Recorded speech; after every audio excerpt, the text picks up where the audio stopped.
द्वारिका लीला में श्री ठाकुर जी नित्य एक ही करवट से सोते हैं। एक दिन रुक्मणी जी ने कहा कि नाथ आप करवट क्यों नहीं लेते, मैंने बहुत दिनों से देखा है आप एक ही करवट से सोते हो, आप रात में जिस तरफ मुख करके सोते सुबह भी वहीं पाते हो, कोई पीड़ा है? आप कभी सीधे नहीं होते, कभी उस तरफ मुख नहीं करते, क्यों?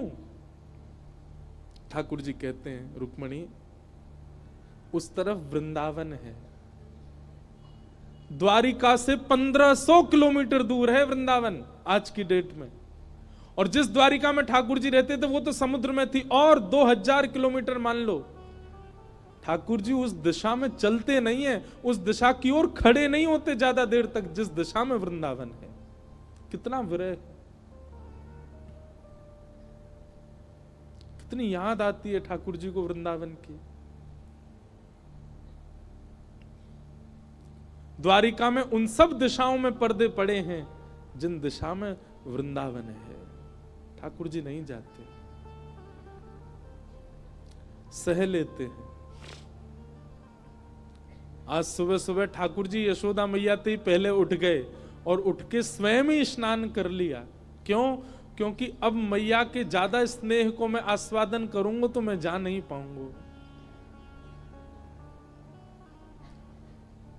मैया उठी, आज आश्चर्यचकित है गई, बोले लाला तू नहा लियो?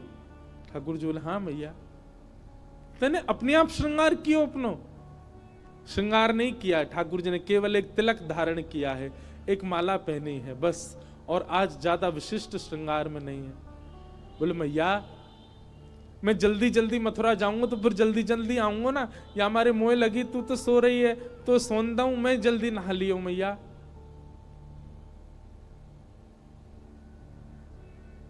यशोदा मैया थोड़ी सी विचलित तो हुई आज तक ऐसा नहीं हुआ था। ठाकुर जी ने मन में विचार किया, अक्रूर जी से जाके कहा अभी ब्रह्म मुहूर्त है, सुबह की बेला है, सब ब्रजवासी अभी सो रहे होंगे, मैया यशोदा नंद बाबा उठ जाएं, केवल इनको प्रणाम करके हम चलें मथुरा की ओर। अक्रूर जी महाराज बोले जी भगवान। जैसे ही जाकर के द्वार खोला ठाकुर जी ने, असंख्य गोपियां, असंख्य ग्वाल, सब ब्रजवासी, गैया सब खड़े हैं वहीं पर, और द्वार खुलते ही किसी के मुख से स्वर नहीं निकल रहा पर नेत्रों से आंसू गिर रहे हैं। ठाकुर जी कह रहे हैं अरे तुम सबरे सोए ना, तुम सब गए ना? अरे भैया इतना उदास काय को है रहे हो, इतना रुदन काय को कर रहे हो? मैं आ जाऊंगा ना, परसों आ जाऊंगा ना, मैं 2 दिना की तो बात है, ऐसे निकल जाएंगे 2 दिना तो।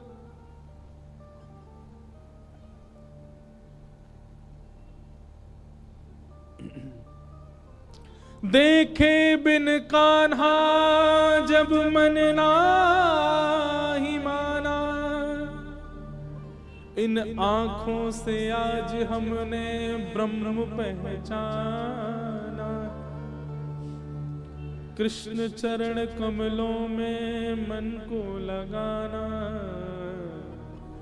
इन गोपियों का ताना ये उल्हाना, दर्शन का बहाना है। गोपियां बहाने बना बना करके आती हैं, घर में मक्खन धरोए फिर भी जबरदस्ती मक्खन लेवे जामे कि या बहाने कन्हैया दिख जाएगा। घर में गैया बंधी है, गोबर धरोए, पर गोबर लेवे के काजे जबरदस्ती नंद भवन में भीतर घुसे कि कन्हैया दिख जाएंगे। इन बहानों से श्री कृष्ण को नित्य देखने वाली गोपियां वो 2 दिन बिना कृष्ण के कैसे रहेंगी? भगवान के सखा मधुमंगल श्री दामा तन सुखा मन सुखा धन सुखा सुबल तोष सब एक कोने में बैठे। मधुमंगल आके बोले लाला तू जा तो 2 दिना को रहो, लेकिन तने एक बार भी विचार नहीं कियो ये श्री दामा ये सुबह उठते या को नियम है 11 वर्ष थे। भगवान के अधिकतर सखा सब ठाकुर जी से बड़े हैं उम्र में, हमारा नियम है 11 वर्ष थे। हम रोज सवेरे उठ करके आंख बंद करके पहले नंद भवन आमे, सबसे पहले 13 मुखमंडल देखें, वाके बाद जलपान करें लाला। तो देखे बगैर हमारे जल हलकते नीचे ना उतरे। और तू 2 दिन के काजे हमें छोड़ के जा रहा हो, हम कैसे जीवित रहेंगे? ठाकुर जी स्तब्ध हो रहे हैं, मौन हो रहे हैं, कहां समझाएं, अब शब्द नहीं है ठाकुर जी के पास। भगवान किशोरी जी के पास गए, चरणों में प्रणाम किया। राधे राधे, ये स्तुति ठाकुर जी ने ही गाई है, आज भी बरसाने में गाते हैं सब। ठाकुर जी गा रहे हैं राधे राधे करुणामयी कृष्ण प्यारी, मेरी सुधली जो श्री वृषभानु दुलारी, मेरी सुधली जो श्री वृषभानु दुलारी। हे श्यामा जी, आप तो सब जाने, इस विश्व के कल्याण के लिए, उद्धार के लिए मेरो ब्रज से जानो कितनो जरूरी है। आप तो सब जाने श्यामा जी, मुझको आज्ञा दो।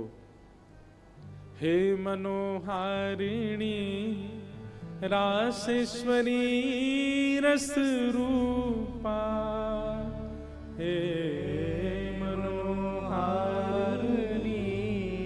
रासेश्वरी रस रूपा, ब्रज विलासिनी ब्रज भामिनी ब्रज की भूपा, ओ ब्रज विलासिनी ब्रज वासन ब्रज की भूपा, ललिता सहचरी सर्वज्ञ स्वरूपा, ललितादिक सहचरी सर्वज्ञ स्वरूपा, मेरी सुधली जो श्री वृषभानु दुलारी, ओ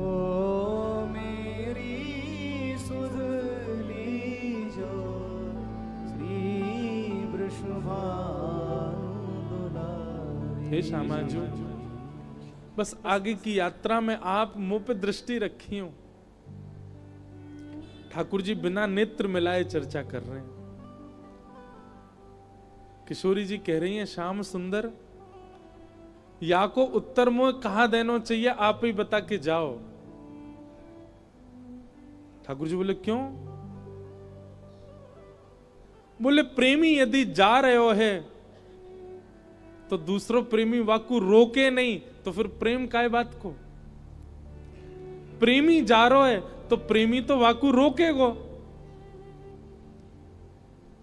लेकिन आप शुभ कार्य के लिए जा रहे हो, मानव कल्याण के लिए जा रहे हो, और शुभ कार्य में यदि कोई जा रहा हो तो उसको टोकना नहीं चाहिए।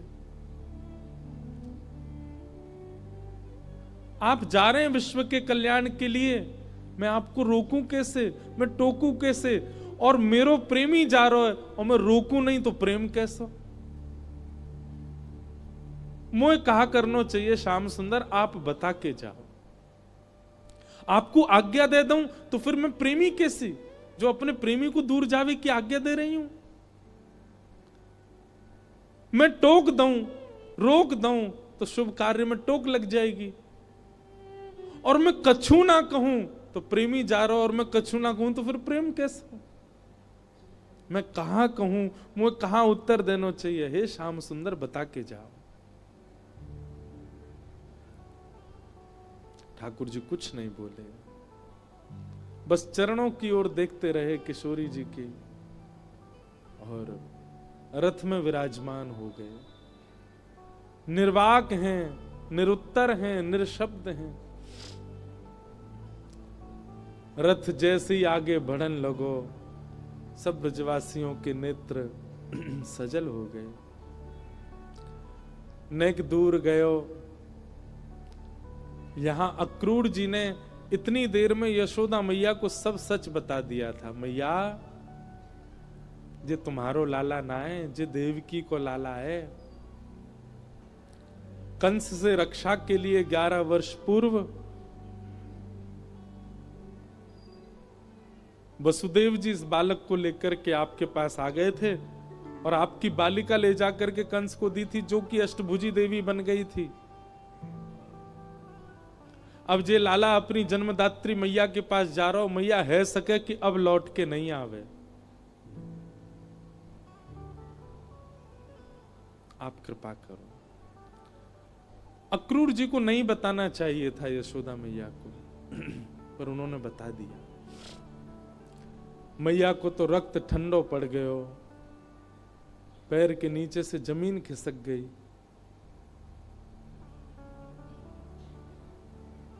ठाकुर जी रथ में बैठ करके जैसे ही जाने लगे, थोड़ी देर बाद जब रथ के चाबुक की आवाज आई, रथ के पहियान की आवाज आई, तब मैया को होश आयो और निकल के भागी अपने भवन से। कान्हा रुक जा, अरे लाला रुक जा, कन्हैया नेक डट जा। मैया की आवाज सुनकर के श्री ठाकुर जी चलते रथ से कूद पड़े, दौड़ करके आए, मैया के अंग से लिपट गए। मैया तू काय को रो रही है? मैं आ रहा हूं ना, परसों आ जाऊंगा। मैया तू रोवे मत, ऐसे करेगी तो मैं किस जाऊंगा? लाला,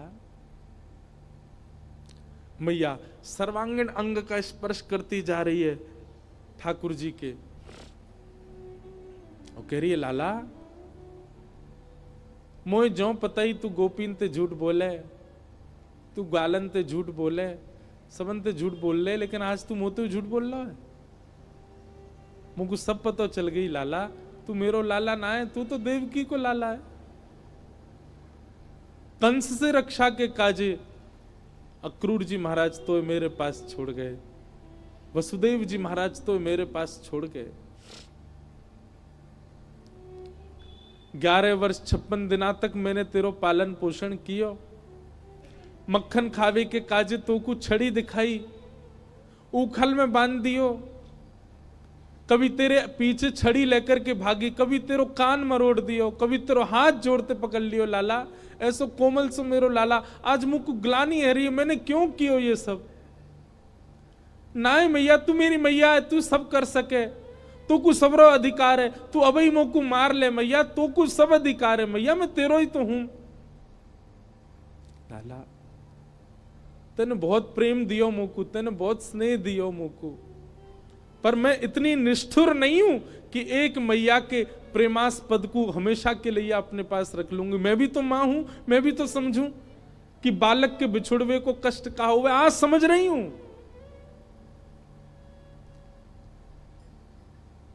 मैंने तो फिर भी तेरो संपूर्ण बालपन देखो, पर जाने तो जन्म दियो वा देवकी मैया ने तो पूरा जीवन कारागृह में निकाल दियो।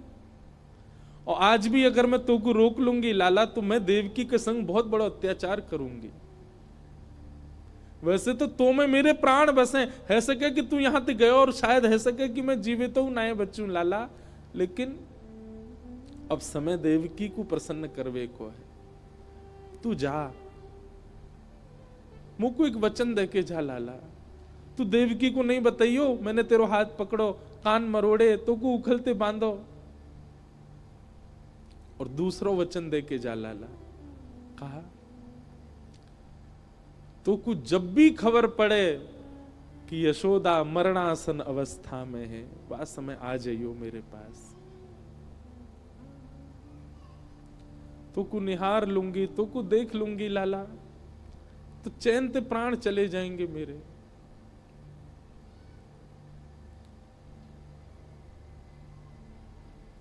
ठाकुर जी लिपट गए यशोदा मैया से,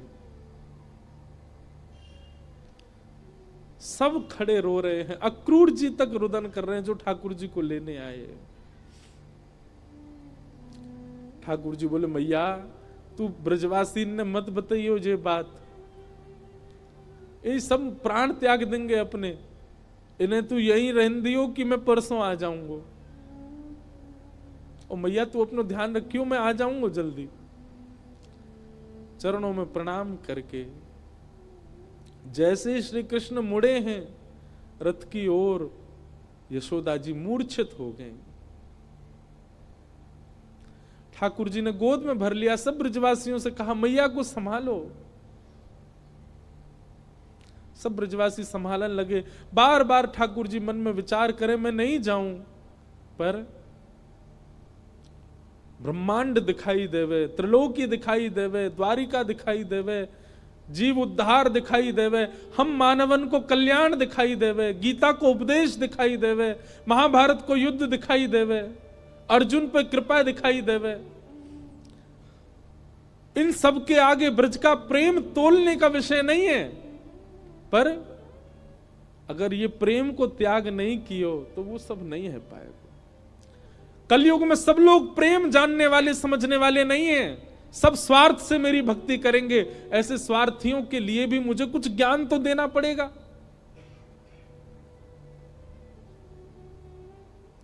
बंधु हमारे ब्रज के ब्रजवासी पता है क्या कहते हैं?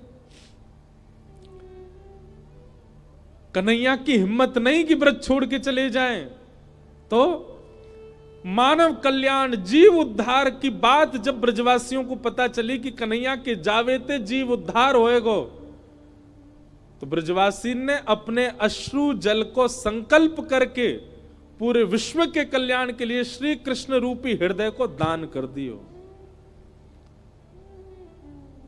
जैसे दान किया जाए अपनी बहुमूल्य वस्तु को, ऐसी ब्रजवासी ने अपने अश्रु जल को हाथ में लेकर के पूरे विश्व के कल्याण के लिए कि जाओ पूरा विश्व अपना कल्याण कर लो, इनकी वाणी सुन के, इनकी लीला सुन के, इनके वचन सुन करके सब लोग तृप्त है जाओ, वैकुंठ और स्वर्ग के गामी बन जाओ।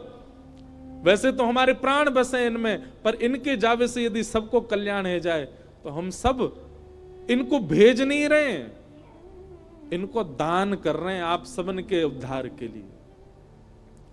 ब्रजवासियों ने दान किया है श्री कृष्ण का विश्व को, नहीं तो कृष्ण हिल नहीं सकते वृंदावन से बिना ब्रजवासियों की इच्छा से।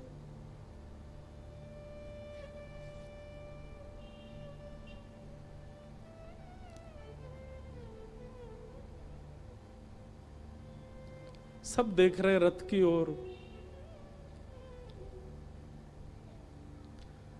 मधुमंगल श्रीदामा चर्चा कर रहे हैं, बोले सुन देखियो लाला अभी आवेगो वापस, वो हमारे बिना रह ही ना पावेगो। इतनो स्नेह इतनो प्रेम जो वाकू दे दियो जा ही ना पावेगो।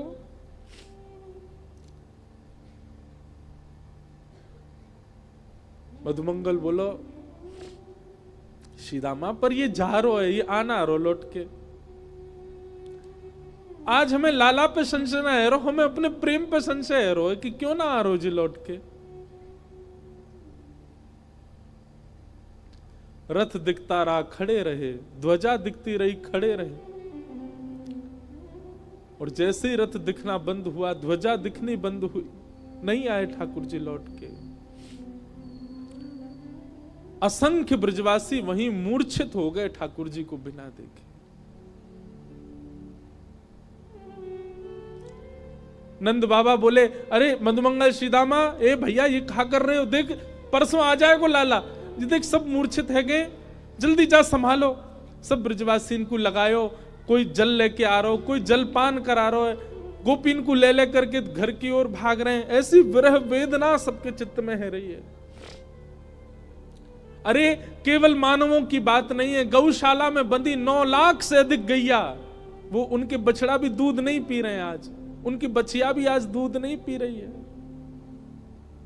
सब केवल अपने कान उठा के श्री कृष्ण को खोज रहे हैं। बंधुओं एक बात कहूं आपसे, लिख लीजिएगा, बद्रीनाथ आपको मुक्ति दे सकता है, जगन्नाथ आपको महाप्रसाद देंगे, द्वारिका आपको सुख देगा, रामेश्वरम आपको पुण्य देगा, वृंदावन केवल विरह दे सकता है। केवल विरह है वृंदावन के पास, केवल प्रेम है वृंदावन के पास। पुण्य की कामना से वृंदावन मत जाओ, वैकुंठ की प्राप्ति की कामना से वृंदावन मत जाओ। वृंदावन केवल विरह समेटे हुए है अपने अंदर।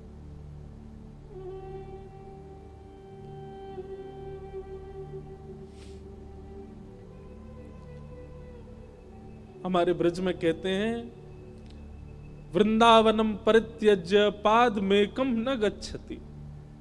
श्री ठाकुर जी वृंदावन छोड़ के एक पग भी बाहर नहीं रखते।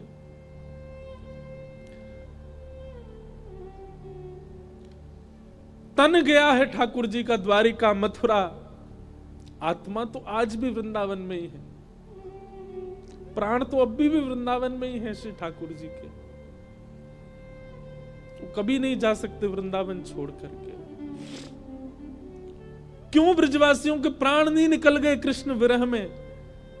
क्योंकि अब स्थूल रूप से भले ही कृष्ण नहीं दिख रहे हैं, सबके अंतस्थ में श्री कृष्ण बैठ गए हैं।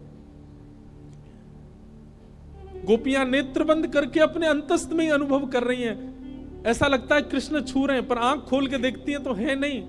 ये अनुभव ब्रजवासियों को जीवित रखता है। प्रत्यक्ष में वो स्थिति नहीं है।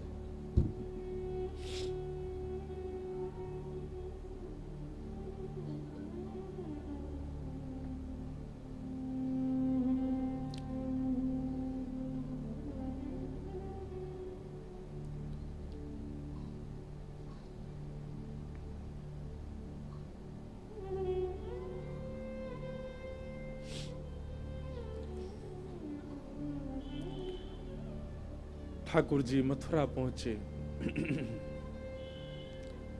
मथुरा आकर के श्री ठाकुर जी ने कुबला पीड़ हाथी का वध किया।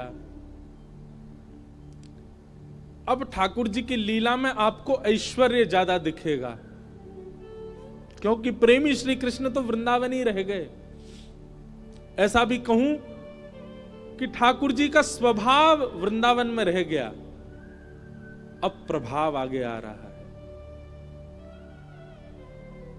वो चंचलता, वो मधुरता, वो प्रियता, अब सब ठाकुर जी ने उसको गौड़ कर लिया। अब ठाकुर जी परब्रह्म की भांति लीला कर रहे हैं। मानो अपने परब्रह्मत्व पर ही ठाकुर जी को क्रोध आ रहा है कि मैं क्यों हूं जिसके कारण मुझे ब्रज छोड़ना पड़ा।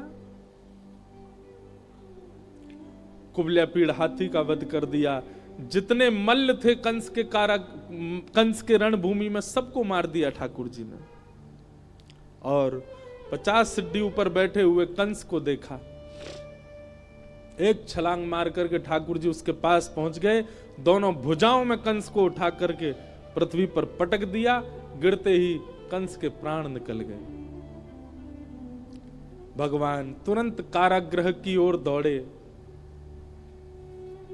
बंधु, एक बात कहूं, ठाकुर जी का एक खेल है, विरह और संयोग, संयोग और वियोग। जिस किसी को भी संयोग का अनुभव हो रहा है, तैयार रहना, वियोग आएगा जीवन में, क्योंकि ये खेल है श्री कृष्ण का। वो ऐसे ही करते हैं, जिसको संयोग देते हैं उसको वियोग देते ही हैं।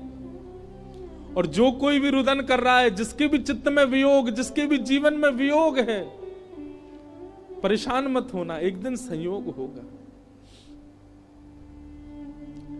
11 वर्ष 56 दिन पहले छोटी से एक दिना के ठाकुर जी मैया को छोड़ के चले गए। उनको वियोग दे दिया। कहां तो इतना बड़ा संयोग दिया कि उनके गर्भ से प्रकट हुए, और गर्भ से प्रकट होते इतना बड़ा वियोग दे दिया कि मैया रोती विलकती छोड़ गए। 11 वर्ष 56 दिन तक मैं किसका पक्ष लूं, यशोदा जी का या देवकी का? देवकी मैया रोज कारागृह में खिड़की पे खड़ी हो जाती है। ऊपर साधन नहीं है तो जबरदस्ती घड़े पे घड़ा रख के या कोई ऐसी व्यवस्था करके खिड़की के ऊपर खड़ी हो जाती है, और वहां से वृंदावन से आने वाले लोगों को बुलाती है। बोले सुनो, कहां ते आ रहे हो? बोले हम तो वृंदावन ते आ रहे हैं। अच्छा, तुमने वृंदावन में कुछ देखो? अरे बड़ी सुंदर लता गुल्म, यमुना जी, ऐसी रेणु, ऐसी गैया, ऐसे गोपग्वाल। देवकी मैया बोले सबसे सुंदर कहा है वृंदावन में? मैया सबसे सुंदर तो यशोदा को लाला है। अरे मैया कैसो चले, कैसी बात बनावे, कैसे नैन मटकावे, वाक्य अंदर तो ऐसी सुगंधी आवे। अरे हम तो सांची पूछो, हम तो भैया देखवे जामे। द्वार वहीं खिड़की पे खड़ी खड़ी देव की रुदन करती है, मैं कब देखूंगी अपने लाला को। काश इन्होंने यशोदा की लाला की जगह एक बार कह दिया हो तो देवकी को लाला। उनका विरह कम नहीं है। 11 वर्ष 56 दिन कहां ब्रजमंडल में इतना आनंद, इतना सुख, इतने उत्साह। कई लोग मुझे बोलते हैं ठाकुर जी क्यों, कितना बुरा किया ठाकुर जी ने ब्रजवासियों के साथ। ठाकुर जी को देवकी का विरह दिखाई दे रहा है। जहां लाखों नर नारी आनंद कर रहे थे, वहीं एक कारागृह में बैठकर के सिसक सिसक के रो रही है देवकी। पता चला जब देवकी को कि मेरे लाला ने गिरिराज जी उठाए हैं, 7 दिन तक अन्न जल नहीं पाया, केवल जल पी करके व्रत कर रही है कि मेरे लाला स्वस्थ रहे, मेरे लाला को कोई पीड़ा नहीं हो। जैसी पता चलती कोई राक्षस वृंदावन चलो गयो है, देवी की मैया उसी समय तप में बैठ जाती। हे विधाता, आप जैसे कहेंगे वैसे जीवन जीऊंगी, पूरी युवावस्था मैंने जेल में निकाल दी, बस मेरे लाला को स्वस्थ रखी हूं, प्रसन्न रखी। आज 11 वर्ष 56 दिन बाद उस कारागृह में चंदन की सुगंधी आ रही है। उस कारागृह की ओर एक प्रकाश आ रहा है। जैसे देवकी मैया ने कारागृह के द्वार से झांक करके देखा, श्याम वर्ण है, मधुर कटाक्ष नेत्र हैं, अद्भुत अधरामृत है, घुंघराले केश हैं, सुंदर पटका डाले हैं श्री ठाकुर जी, त्रिभंग ललित श्याम सुंदर, टेढ़ी सी चाल चलते हुए आ रहे हैं मैया की ओर। जैसे ही मैया ने देखा, देखते ही मैया तो न्योछावर हो गई लाला पे। मेरो कन्हैया आ गयो, मेरो लाला आ गयो। जेल के भीतर ही नृत्य करने लगी। ठाकुर जी दौड़े मैया के पास, ताला खोल के भीतर प्रवेश किया। मैया ने अपने अंक में भर लिया। 2 बार मूर्छित हो गई देवकी, ठाकुर जी को अंक में भर के। ठाकुर जी ने बहुत स्नेह किया। मैया ने लाला को हाथ पकड़ लिया और पकड़ करके बोली, लाला अब तू नहीं जाएगो मुझे छोड़ के, कहीं नहीं जाएगो, कभी नहीं जाएगो, वचन दे मुझको, नहीं तो प्राण त्याग दूंगी।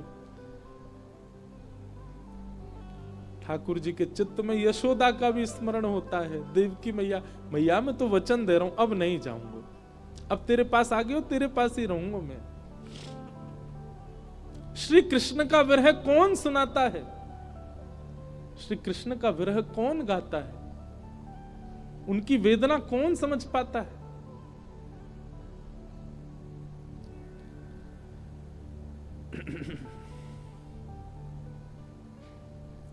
ठाकुर जी ने अपने नाना उग्रसेन को मथुरा का राजा बनाया और माता पिता से आज्ञा मान करके बोले, पिताजी अब मैं अध्ययन की इच्छा है मेरे चित्त में, आपकी आज्ञा हो तो मैं पढ़ने जाऊं। वसुदेव देवकी की आज्ञा से श्री ठाकुर जी सांदीपनी गुरुकुल अवंतिका उज्जैन पढ़ने के लिए गए और वहां सांदीपनी उपाध्याय के यहां श्री ठाकुर जी ने संपूर्ण शिक्षा ग्रहण की। वहीं ठाकुर जी को सुदामा नाम के मित्र मिले। लौट करके भगवान आए, उद्धव जी महाराज को वृंदावन भेजा, गोपियों के साथ उद्धव जी का संवाद हुआ। जरासंध ने मथुरा के ऊपर चढ़ाई कर दी, भगवान ने 17 बार उसको हरा दिया। 18वीं बार जैसी चढ़ाई की, भगवान रण छोड़ करके भाग गए। बोलो रण छोड़ राय भगवान की। रण छोड़ करके ठाकुर जी विश्वकर्मा को आज्ञा कर दी, एक नई नगरी का निर्माण करो, और समुद्र के बीचों बीच स्वर्ण की नगरी बनी जिसका नाम पड़ा द्वारिका। द्वारिका के राजा भी पुनः उग्रसेन बनाए गए। भगवान प्रधानमंत्री हैं, परंतु पूरी द्वारिका ठाकुर जी को ही राजा मानती है। इसीलिए राजाधिराज गौ ब्राह्मण प्रतिपालक वसुदेव नंदन देवकी नंदन मथुराधिपति श्री कृष्णचंद्र भगवान, ये भगवान का नाम हो गया है। क्या नाम है? राजाधिराज गौ ब्राह्मण प्रतिपालक। यदुवंश शिरोमणि वसुदेव देव की नंदन द्वारिकाधीश श्री कृष्ण चंद्र भगवान। भगवान को अच्छा नहीं लगता जब कहीं निकलते हैं, इतनी जोर जोर से चिल्ला के लोग ये बात कहते हैं। ठाकुर जी मन ही मन सोचते हैं, कोई एक बार कह दो नंद जी को लाला, कोई एक बार कह दो ब्रज को कन्हैया, कोई एक बार कह दो गैयान को गोपाल, कोई एक बार कह दो गोविंद। लेकिन सब यहां बड़ा बड़ा नाम लेते हैं ठाकुर जी का। कुछ दिन बाद बलराम जी का विवाह रेवत राजा की पुत्री रेवती के साथ में हुआ। भगवान के विवाह का समय आया। नारद जी महाराज ने कौंडन्यपुर के राजा भीष्मक की पुत्री रुक्मणी जी का प्रस्ताव दिया। रुक्मणी जी ठाकुर जी की कथा सुन सुन करके उनसे प्रेम करने लगी। रुक्मणी जी ने एक पत्र लिखा, पत्र भगवान को भेजा। श्रुत्वा गुणान भुवन सुंदर शृण्वताम ते निर्विश्य कर्ण विवरई हरतोंग तापम। हे नाथ, मैंने आपको देखा नहीं है, केवल सुना है। जब से सुना है तब से आपको पति रूप में मान लिया, आप आकर के मेरा वर्ण करो। भगवान ने रुक्मणी जी का जाकर के वर्ण किया। अपने रुक्मणी जी के भाई भी रुक्मी के साथ भगवान की थोड़ी नोक झोंक भी हुई और भगवान का प्रथम विवाह रुक्मणी जी के साथ सुसंपन्न हुआ।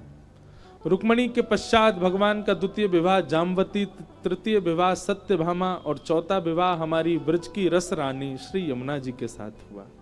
बोलो श्याम सुंदर श्री यमुने महारानी की।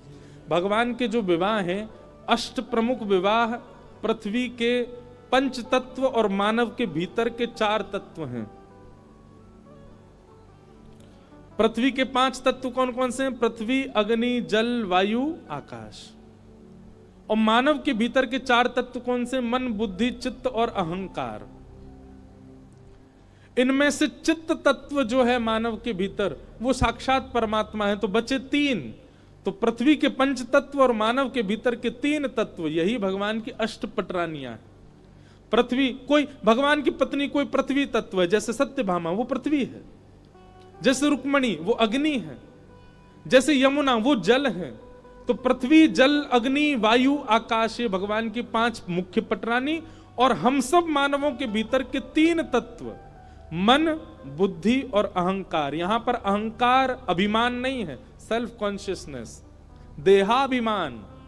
मुझे प्यास लगी, पानी पी रहा हूं, ये भी एक अभिमान है। ये सूक्ष्म अभिमान हम सबके अंदर है। भूख लगने पर भोजन करना, नींद आने पर सोना। ये 3 तत्व हैं, मन, बुद्धि और अहंकार। इन तीनों से भी भगवान ने ब्याह किया। भौमासुर राजा के यहां 16,100 राजकुमारियां बंदी थी। भगवान ने उनको मुक्त किया। उन सब ने भगवान से प्रार्थना की कि आप ही हमें पत्नी रूप में स्वीकार करो। भगवान ने 16,100 राजकुमारियों के साथ विवाह किया। ये कौन है? ये वेद के मंत्र हैं, उपासना कांड के मंत्र हैं। 16,100 ठाकुर जी की उपासना के। ब्राह्मण देवता आपके घर अनुष्ठान करते हैं, आपके हाथ में पुष्प देकर के कहते हैं श्री ठाकुर जी का स्मरण करो। कस्तूरी तिलकम ललाट पटले वक्षस्थले कौस्तुभम नासाग्रे वरमुक्तिकं तरतले वेणुकणे कंकडम सर्वांगे हरिचंदनम सुललितम कंठे च मुक्तावली गोपस्त्री परिवेष्टितो विजयते गोपाल चूड़ामणि। अब ये पुष्प ठाकुर जी को छोड़ दो। इस प्रकार 16,000 मंत्र भगवत उपासना के जो हैं वे ही भगवान की 16,100 पटरानियां। कितने ब्याह हो गए भगवान के? 16,108। भगवान सबके साथ अलग अलग भवन में एक साथ रहते हैं। नारद जी को भगवान ने गृहचर्या दिखाई, भगवान की नित्यचर्या का दर्शन किया। जरासंध राजा के यहां जाकर के भगवान ने 20,000 राजकुमारों को मुक्त कराया। भीम के द्वारा जरासंध का वध करवाया। पांडवों का राजसूय यज्ञ था, उसमें ठाकुर जी पहुंचे, वहां जाकर के शिशुपाल का वध किया। भगवान अपने बालकों को ज्ञान उपदेश करते हैं पर बालक नहीं मानते, और इसी बात से इन बालकों ने संतों का अपमान किया, जिसके कारण यदुवंश को मरने का श्राप मिला। भगवान बोले 5 गुण यदि आपके अंदर हैं, रूप, यौवन, संपत्ति, बहुसम्मान और कम आयु। रूप, यौवन, संपत्ति, बहुसम्मान और ऊंची पदवी, ये 5 गुण यदि आपके पास हैं और इनके साथ 6वां गुण सत्संग नहीं है, तो ये 5 आपको एक दिन घेर देंगे। आपके पास रूप है लेकिन सत्संग नहीं है, तो आप रूप गर्विष्ठ हो जाओगे। आपके पास धन है लेकिन आप सत्संग नहीं करते, तो आपका धन आपका नाश करेगा।